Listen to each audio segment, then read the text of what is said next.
gitu. Jadi ini masukan juga buat kalian, kalau kalian memutuskan nanti suatu saat ingin berusaha sendiri, ingin menjadi pengusaha, cermatilah di area sekitar, ya kan?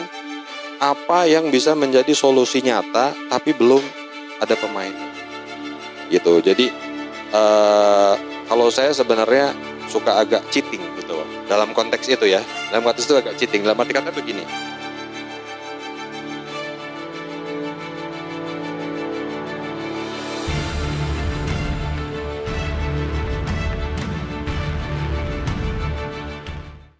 Di tahun 2017-15 itu kita 16 itu pivot point. Jadi pivot point kita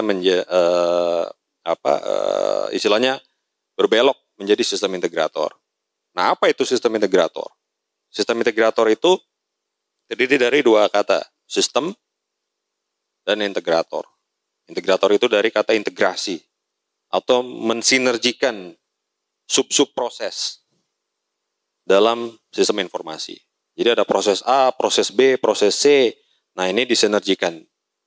Gitu, karena biasa solusi itu kan terdeliver atau tergelar dengan berbagai bentuk, berbagai vendor dan berbagai jenis. Nah, bagaimana supaya solusi itu bisa bersinergi? Nah, itu tugasnya sistem integrator.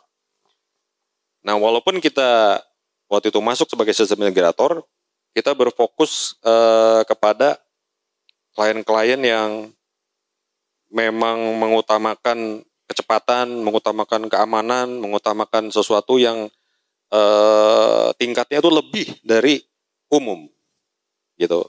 Yaitu dunia militer. Gitu. Jadi kita mulai masuk ke dunia militer. Nah, karena militer itu kan membutuhkan sesuatu yang kualitasnya itu jauh di atas kualitas biasa. Makanya kalau produk-produk yang terdeliver ke militer itu mempunyai standar khusus, disebut military standard atau dicap dengan MIL STD, gitu, military standard. Mulai dari anggapnya misalnya kamera lah, kamera. Nah, kamera yang MILTEC atau military standard teknologi sama kamera umum itu speknya beda. Kalau kamera yang military standard dia harus tahan debu, tahan air, tahan drop, tahan jatuh. Ya, otomatis kan harganya lebih tinggi. Nah, kenapa saya memilih itu? Karena kita harus mencari bisnis itu yang masih blue ocean, gitu. Jadi kita harus mencari celah di mana kita itu bisa menjadi pemain utama dengan kemampuan kita, gitu. Jadi jangan masuk ke area yang akhirnya kita harus mendowngrade kemampuan kita karena tuntutan customer yang ujung-ujungnya berbenturan di harga, gitu. Jadi pilih market yang memang masih belum ada pemainnya, ya kan? Tapi kita bisa menjadi pemain utama di situ, bisa mendapatkan first bite, gitu. Jadi kalau dilihat company-company seperti Gojek, kan dia first bite, belum ada sebelumnya, gitu. Jadi ini masukan juga buat kalian, kalau kalian memutuskan nanti suatu saat ingin berusaha sendiri, ingin menjadi pengusaha, cermatilah di area sekitar, ya kan? Apa yang bisa menjadi solusi nyata tapi belum ada pemainnya, gitu. Jadi kalau saya sebenarnya suka agak cheating gitu loh. Dalam konteks itu ya, dalam konteks itu agak cheating. Dalam arti kata begini, kita memasuki area yang belum banyak pemainnya, otomatis customernya juga masih skeptis, ya kan? Kayak misalnya dulu Gojek deliver, dia masih skeptis, bisa nggak sih ini, bener nggak sih, gitu kan? Jadi masih banyak keraguan-raguan dari sisi pasarnya juga kan. Nah, di sini agak cheatingnya itu adalah ya entah diuntungkan atau tidak diuntungkan ya. Indonesia ini kan berada di posisi sekarang masih development countries atau negara yang masih berkembang. Nah, berarti kita bisa cheating ke negara yang sudah berkembang, ya kan? Ya kan? Nah, sebenarnya kan betul. Jadi kita melihat apa yang sudah diimplementasikan di negara berkembang, kita buat versi kita sendiri sesuai dengan kondisi di sini.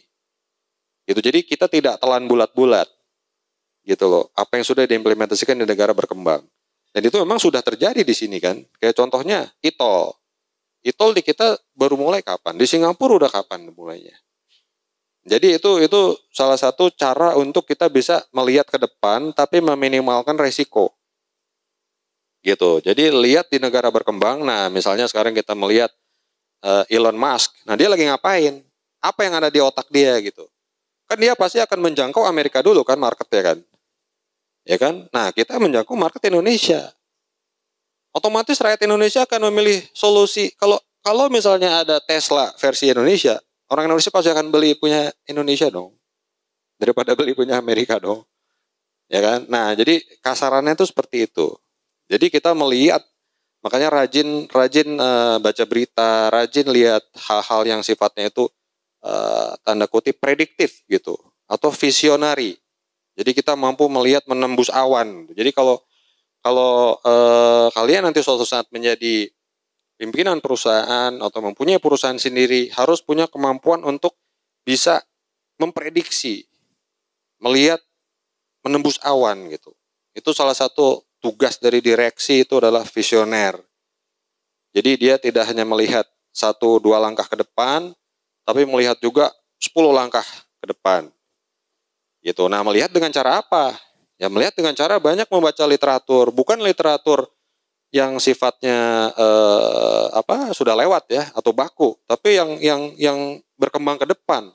Karena dunia ini sekarang berkembang dengan sangat pesat. Gitu.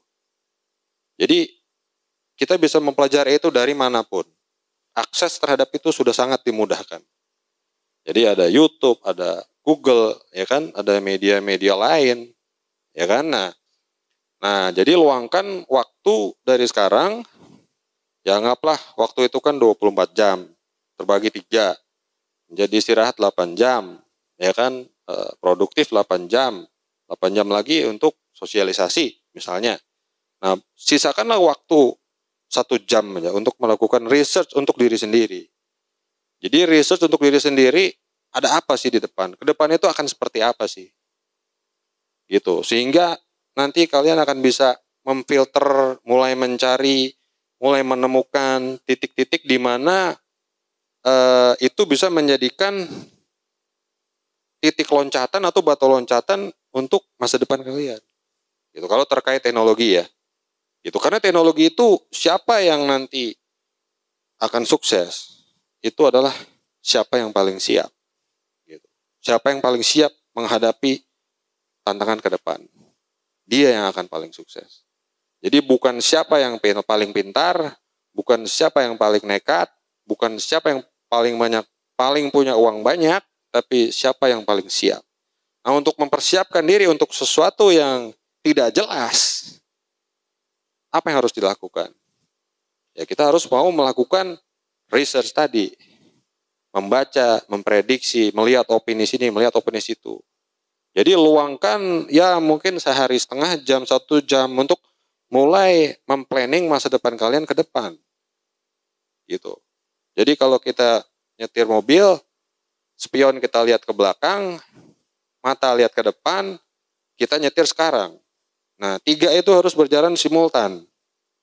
Kita gunakan masa lalu untuk meng-guide kita mengambil keputusan pada saat ini, ya kan? Tapi kita juga harus tahu tujuan kita kemana. Kalau kita nyetir mobil nggak tahu tujuan kemana, mobilnya mau kemana arahnya? Akhirnya kita belok sana, belok sini, belok sana, buang-buang waktu. Karena waktu itu hal yang tidak bisa dibeli. Waktu itu sangat berharga. Ya kan? Waktu itu sangat berharga. Jadi jangan buang-buang waktu. Karena waktu itu sangat berharga. Nah, memang di masa-masa muda ini banyak godaan nih untuk membuang-buang waktu. tapi jangan membuang-buang waktu. Gitu, karena ibaratnya kita itu buah-buahan aja, apel lah. Ya kan? Nah, kalian ini sekarang ini masih di posisi apel itu masih ranum gitu loh. Masih fresh, masih seger. Energi masih banyak. Ya kan? Tapi nanti apel itu lama-lama akan keriput. Ya kan? Nilai jualnya sudah tidak ada. Nah, kalau kalian buang waktu kalian pada saat itu, ya lewat. Lewat itu maksudnya ya kalian tidak bisa mencapai mimpi kalian, gitu kan. Nah, jadi sekali lagi waktu itu harus dimanfaatkan dengan maksimal. Tapi tadi yang saya bilang juga harus ada balance, harus ada pembagian yang imbang gitu antara istirahat, belajar, produktif, sosialisasi, ibadah itu semua harus balance. Karena kalau ambil jatah satu hal dengan yang lainnya, itu ada konsekuensi yang harus dibayar. Gitu. Kita kurang tidur, ya otomatis yang dipertaruhkan adalah kesehatan. Nanti kita banyak tabungan, banyak uang, akhir masa tua habis buat bill rumah sakit, ya kan? Nah, jadi kita mengambil sesuatu yang tidak pada tempatnya itu akan ada nanti yang harus dibayar atau konsekuensinya.